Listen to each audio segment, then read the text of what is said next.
Hello, beautiful people. Thank you for joining me today. I wanted to talk today a little bit about improving our critical thinking. We have been bombarded during this pandemic on the TV, on our phones, on our computers by information, and much of it is contradictory.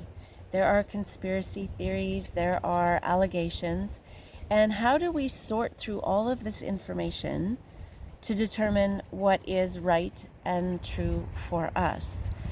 Well, one of the things that we need to be mindful of while we are trying to enhance our critical thinking is to be self-aware, because our own personal beliefs and biases will actually filter the information to help support what our ingrained patterns and beliefs are.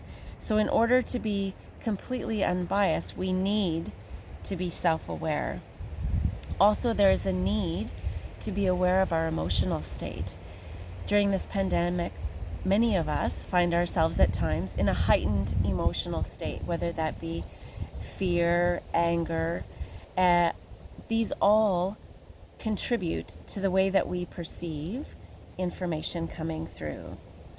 And to be mindful that there are certain times where our critical thinking might not be at its peak because we are being influenced by a heightened emotion.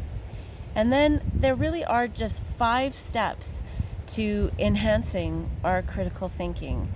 And they sound really simple, but they take time and practice to actually hone that skill. So the first step is to really ask questions. And we were taught the basics of this in elementary: the who, what, where, why, when, and how. So asking those questions help us ascertain a lot of information. And then in addition to those questions, to actually search out data. Look at opposing arguments and opinions and look at the facts.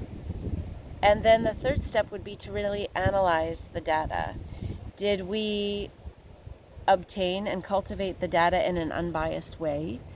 Is the data unbiased, or is it more opinion-based as opposed to factual?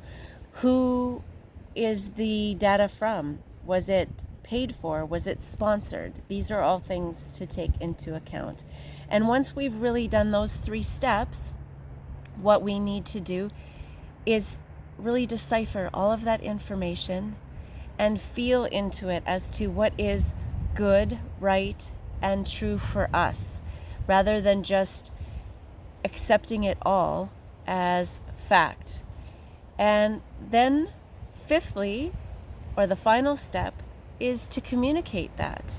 And that might appear to be difficult and feel difficult, especially if what we have come up with for being true for us is maybe the minority in opinion.